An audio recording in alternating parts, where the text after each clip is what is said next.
Welcome to the FMC Lounge, everyone. I am your host, Joe for Show, and in this video, we're going to be going over the new Descendant, Serena, in the game, the first Descendant. Now, before we go into that, if you like this kind of video, like this content, and you want to see more, please leave a like, subscribe, drop a comment down below. It really helps with the YouTube algorithm. It really helps grow this channel. Now, enough of the yapping. Let's jump straight into the video. Now, since Serena is a new Descendant, I'm going to go over each of her skills and abilities and break it down for y'all.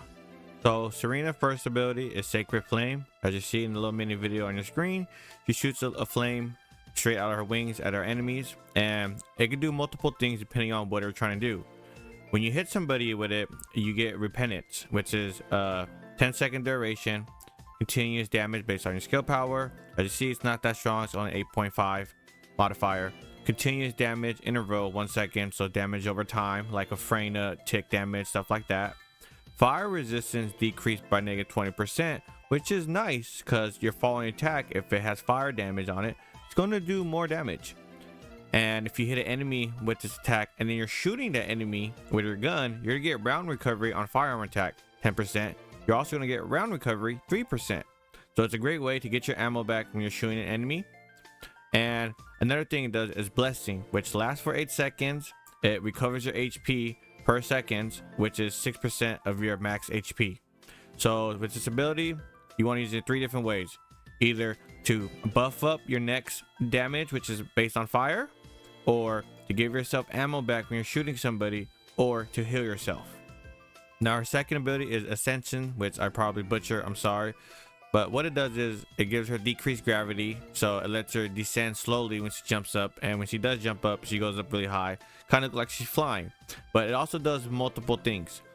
One of the negative though is your grappling hook charge time increases by 100%, so trying to grapple, it's just going to take extra couple seconds. But if you're using a general ammo type, you're going to get multi-hit chance damage increase and multi-hit chance increase based on 50% for both. If you don't know what multi-hit chance is or damage, it's a new mod and damage that they added in the game and for 2.2 last week on Thursday. If you're using a impact round, you're going to get 30% attack drop off distance increase, and you're going to get MP recovery on a critical hit based off of 12% of your max MP. If you are using special rounds, you're going to get surrounding AoE damage, which is firearm damage by 150%. Damage range for that is 10 meters. That's the base of it, and the target count is 20 enemies excluding the target. So what that means, if you shoot that target, if there's 20 enemies around, they're all going to get hit by this round as well. And that has a max range of 150%. And the last one is high power rounds. Now unfortunately, I haven't really tested it, but it does additional fire damage on hitting enemies with Repentance. If somebody has tested it and want to tell me if it works or not, comment down below. I would appreciate it a lot. For her third ability, it is Soar, which is kind of a little dashing effect depending on if you're pressing forward, backwards, or to the side. And if you're not pressing any direction at all, if you just press the Soar ability, you will go straight up in the air. Now that's not all it does. Whenever you use this ability, it will reload your gun that you have equipped instantly. So it's really good for movement, to dodge enemy attacks, and if you're shooting an elite bot or Colossus boss, you can instantly reload your gun. Now for her fourth ability, Redemption, it does 2 different things depending on if you're using it on the ground or in the air. If you're using it on the ground, it will remove all debuffs on your teammates within the range, and they're going to get Prayer Redemption, which is lasts for 5 seconds. The base stack is 5. Damage reduction per stack, which is -18%, which is about what, 90% less damage they're going to take. Stacks removed on hit 100%. Stack removal HP recovery, which is 12% of your base max HP. Stack removal MP recovery, which is again 12% base of your max MP. Now if you use this in the air, you get Redemption Judgment for yourself. Remember, Prayer Redemption, when you use it on the ground, get buffs to teammates. Redemption Judgment in the air, it works only for you. Now the duration is 13 seconds. The base range is 8 meters, which is additional AoE damage range on firearm attack. You get additional AoE damage chance on firearm attack, which is 100%. You get additional damage, which is firearm, explosives damage, time damage multiplier percent. And that damage multiplier is based off your max HP by 0.8%. So the more HP you have, the more damage you are going to do with this fourth ability when it's active. And the max expendable range is 200%. Now finally, for our passive, Serena gains additional stats bonus when firing a firearm in midair. She'll get air attack increase 45%, air explosive attack increase 45%, air accuracy increase 30%, air recoil reduction rate negative 30%, and damage reduction while airborne negative 15%. Now for the first build, we're going to be going over the skill build, which are mainly used for the new Sigma sector or 400% dungeons, and the whole build revolves around Defying Surge. What Defying Surge does, you fly forward, inflicting knockback on enemies in the path and deals large amount of damage on landing. Additionally, create a path of fire in her wake that deals continuous damage to enemies within range. This completely changes your fourth ability to a damage ability based off your skill power. So instead of using your fourth ability to, debuff and buff your teammates, or use it to buff your gun damage, you're using it as a skill power damage. And this is really great for, like I said, Sigma sector and 400% dungeons. Now most people here watching, you just want to screenshot the mods, go ahead and get them. There you go, that's your time. Now we are running focus on fire, focus on singular amplification, fire amplification. We have 142 fire skill power and 129 singular skill power. So if that's where all our damage coming from. We are running 2 cooldown mods, MP conversion and nimble fingers. We're running 2 skill cost mods, maximize conservation and strong mentality. We're running 1 range mod and 1 increase mod. Now the main reason why I'm running 1 range mod is because if you come over to the ability, the max range is 250%. Now one mod that 90 basically 100% is close to 150 is close to 150 of that 250%. I'll have to guess like 135%. That's how much it is, because Bunny, when you had 2 mods, when you have run a range mod, you run this one and then you run the other purple one. Where is it at? The maximize range. When you run these 2 range mods, you're literally just like at 290% out of 300% for max range on Bunny, but that's 300%. This is only 250, so you don't need to run this. It's overkill. To get to that 250, it's probably around 140 or 150%.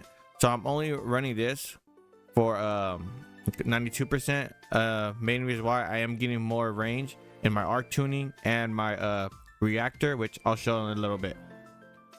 Now this strong mentality mod, you could actually take this off if you want a little bit less skill cost. It's up to you. Honestly, if you want to do even more damage, this is where I haven't done it yet. I just literally thought of it right now as I'm recording. You would want to take this mod off, and you will want to put on, where is it at, multi-talented, to so your fourth ability come back faster. And you would actually put this power increase right here where this focus fire is at. And the main reason why is this gives you skill power, this is giving you fire skill power, this is give you singular skill power modifier. Adding this is going to give you a 3rd damage boost instead of just 2. Now your fire skill power is going to go low, but like I said, this is giving you a 3rd, and this dropping to 65, you going over that 65 because you're running 2 of these, you're getting less in return in value, when this is going to give you more value. It's been tested for months. Moxie made a video on it, I made a video on it on my previous Freyna video for months ago. So if you want to do more damage, replace this with power increase, and then you can probably put multi-talented right here if you want. Now for the reactor, I am running a fire skill and single skill power reactor with skill effect, range, and cooldown. Again, I'm running the cooldown because I want my ability to come back faster, and I'm running the range to help with that 92% since I'm only running 1 range mod. And another thing I forgot to add, I'm running fire skill and singular skill because her Transcendent mod, Divine Surge, it changes this from fire dimension into fire singular. So don't forget, this is one of these rare mods that changes the archetype of her abilities. Now for the components, I'm running the new 4-piece ascending. You could honestly, I run it for the skill cost, but now that I think about it, you could probably take 2 of these off and instead run either the new invader set for more range that you get from Deathstalker, or you could run maybe this for duration. Again, I don't see no value of duration. You could run the hunter set for more cooldown that you get from Void Vessel, or whatever you want. That's up to you if you want to, you know, run 2-piece or 4-piece. I just have like this, work perfectly fine for me. For the guns, I use the new Ancient Knight, Malevolent, and then I had to Restore Relic. All these guns, all depends on you. We use whatever you want. If you could still, you know, use your Voltia, your Last Dagger, your Enduring Legacy, your Thunder Cage, it's really up to you. Now for the arc tuning, the route that I went with, my goal was to come over here and get as much skill power as possible, and then also come up here for more skill power, a little bit more MP, and the cooldown. Having this cooldown allows me to have my timer for my 4th ability on a 3.2 cooldown. Now if you are running multi-talented, you probably don't need this cooldown because you're going to get a better cooldown timer than what this is going to give you. So you probably, you know, take these last 4 MP off and the cooldown, and you can add it to something else, whatever you find, you know, more HP if you want to make yourself a little bit more tankier, or duration or something. It's really up to you, but this is the route I went with. As you can see, 7.2 MP, 1400 skill power, which is about 10 between 15%, 10% skill power modifier, and then the cooldown, the cost. I'm getting another 34.8 range right here, right? I'm getting 34.8 on top of the 0.24, and then the 92% range. This is giving me close to the 250 range mark. I'm off like what? The max meter is like 23. I'm only 3 meters off. It's not a big deal for me. If that is you want more range, then, you know, take this off and throw the second range mod, or just take one of these mods off and throw a second range mod or something, if that's an issue for you. For me, it's not. That's just my preference, but I'm just letting you guys know this is the route that I went for my arc tuning. Now for the version reinforcement, I run neural focus augmentation. When I defeat enemy, I get more max MP. I run selective neural stimulation, so I could have a chance of getting MP back depending on, you know, different situations. And then I run a biodensity augmentation. Whenever I defeat enemy, I get more max HP. Now for the bossing build, before we go over the mods, here you guys go ahead, get your screenshot, perfectly fine. There, I'm going to talk about it now. We're using shot focus, conditional recharge, walker type rope, increase shield, overwhelming HP, amplification control, weighing the scales, time distribution, increased HP, stim, accelerate. Now let me go to why we're using these mods. We're using these 3 mods for HP. More HP is better because her 4th ability, the damage multiplier is based off of max HP. So that's why we're running 3 HP mods.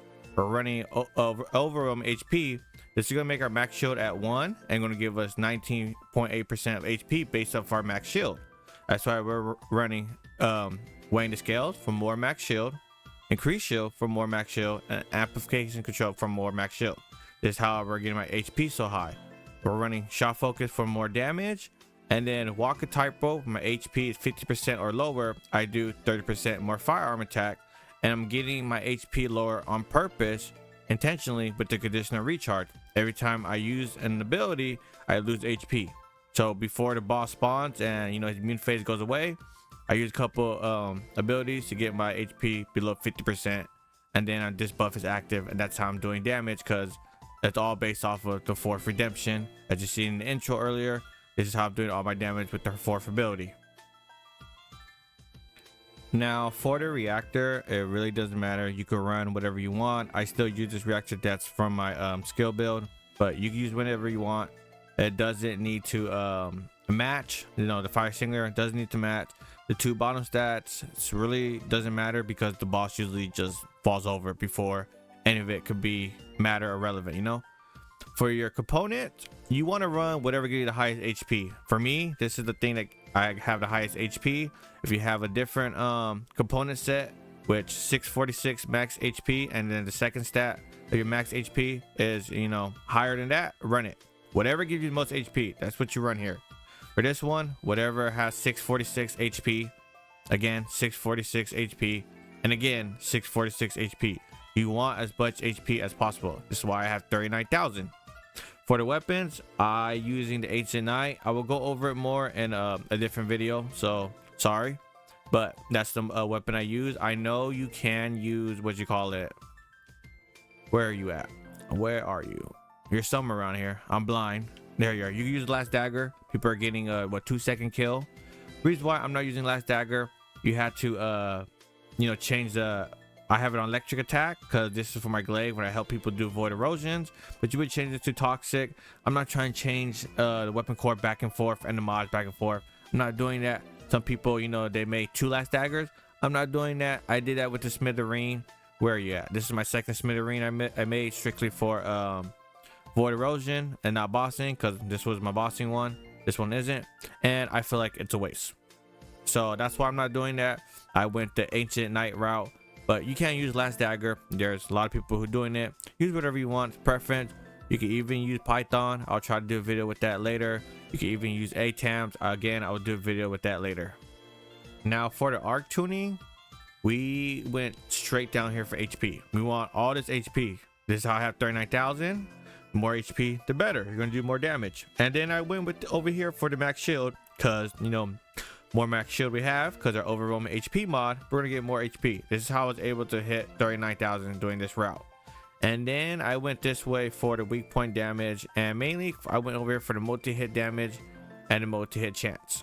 This is the route I went. I want more multi-hit chance, multi-hit damage, because this gun is what it's based off of. Again, I will go over it in another video. I'm sorry. Now you can come up here for where is it at, the bonus firearm attack. Maybe do some firearm over here. For me personally, using the Ancient Knight, this was better overall. Now if you are using last dagger, it's probably better to go this route with the bonus firearm and then go over to the enhanced firearm. But the Ancient Knight is really good for the new multi-hit chance, multi-hit damage, so this is why I went this route.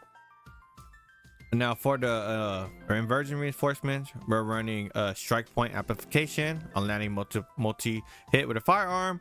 I get weak point damage 9% for up to 30 seconds for 3 stacks. We are running you use this depending on the weakness of the element of boss. For example, the new Tormentor is electrics, you use toxic. If it's gluttony, you use fire, because gluttony chill. Deathstalker, you use electric. Chill. Molten Fortress, you would use chill. So this one depends on which boss you're going for. And then for the last one, I'm using aerial maneuvering raider. When airborne for at least 2 seconds, I grant aerial maneuvering raider, which is multi-hit chance plus 18%. Again, this is what I'm running because of the Ancient Knight. If you're using last dagger, you probably wouldn't run this. You would probably run something else. Now for my last build, my void erosion build, it's going to be 2 different builds in one, a solo build and a co-op build. Now before we jump into the mods and everything, go ahead, get your screenshot. This is the screenshot for the co-op build. I'll give you the solo screenshot afterwards. Now the way this build works is hemp.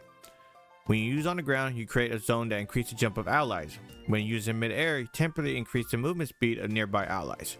Now it doesn't do much, but this allows us to give our teammates a buff. And that's very important because we are running Passionate Sponsor. When we buff our teammates or recover, we get firearm attack and skill power up to 10-second stack. So we are running Focus on Fire for a cooldown, Focus on Dimension for cooldown, skill extension for duration, maximize duration for more duration, skill expansion for range, 2 cooldown mods, MP conversion, nibble fingers, and 2 HP mods. Now this whole build works around our 4th ability again, redemption. And I'm running double duration mods. So as you can see, my duration timer is 22.9 and my cooldown is 20.2. I have 100% uptime on my 4th ability, so I will always have it active during my void erosion. Now this is the co-op mods and everything. If I'm going to do it solo, I would literally just take this off and where are you at? We'll just throw on shot focus. You would throw on shot focus. So for people here who want solo build, go ahead, take a screenshot. There you go. and nothing changes. It's still 20.2 cooldown, 22.9 duration. That's it. Now for the reactor, this works for the solo and co-op. You're going to want one that has either cooldown and cooldown and duration, as it will help with your having your fourth ability up over 100% of the times. Now because I have gold cooldown here, I don't need gold cooldown on the arc tuning, which will show in a few seconds. But if you don't have gold skill cooldown, you're probably going to need the cooldown on the arc tuning though. Now for your components, again, you want to run whatever gives you the most HP, because your fourth ability is based off how much HP you have. That's how you get your damage multiplier. And the reason why I'm running a range mod, I want my AoE damage 17 meters instead of 8 meters, basically over twice as much. So I hit more enemies farther away, helps me kill the group of enemies a lot quicker. That's why we're running one range mod. And now for the weapon, I actually run Albion cavalry gun. This is the gun I use. Now I know you can use this gun, but fortunately, as you see, I only have a 2 out of 4 for unique ability. It doesn't hit as hard, I don't think. I really haven't tested it, but I think it really needs the 4 out of 4 to be strong, or at least 3 out of 4. I don't have that, but I used Albion cavalry gun. I will go over it in a different video. I'm sorry. The other weapon, it's up to you. Restored relic or the smithereens, again, it's up to you. Now for the arc tuning, the route, again, you know, come over here, get as much HP as possible. But after that, I went this route for more damage, so I could do more damage. Now like I said, if your reactor is not cooldown or duration, you'll probably want to sacrifice a little bit of damage and go this route to get the skill duration and the cooldown, so you can have 100% uptime. But if you just, you know, go farm a reactor, get one that has cooldown, as you see, I only have cooldown on mine, then you won't have to go this route, and you could go this route for more damage. Now if you're using a different gun like the Ancient Knight, you're probably not going to go this route for firearm. You're going to want to go down this way. Now the Ancient Knight, it is really good for void erosion. Unfortunately, the final wave 30, they're weak against chill. I personally built this into a fire gun, fire damage affinity. I'm not going to change the mods to make it chill, so that's why I'm not doing that. But this gun is really good for void erosion as well, but it is a multi-hit gun, and since it's a multi-hit gun, if you are using Ancient Knight, you want to go this route instead. But I'm using Albion cavalry, so I went this route instead. Now for the inversion reinforcements, we run the bio density, so when I kill enemies I get more HP, so I can do more damage. I run this one, the risk mitigation, so I can take less damage when you're doing void erosion. And then the last one, it's based off of what enemy we're going against chill enemies, so it's on chill focus rounds. Now if you are using the Ancient Knight, you probably want to take this off and then throw this on for a little bit more damage if you're going to be airborne. And you'll probably, or if you don't, you could throw it right here for more weak point damage if you use Ancient Knight. Or if you're not, even if you are using Ancient Knight, you can still run it like this. Now that's going to be it for the video. For anyone who watched this, thank you, appreciate it a lot. Please don't forget, leave a like, subscribe, comment. It will really help the channel. On that note, I hope everyone has a great weekend. Catch you on the next video.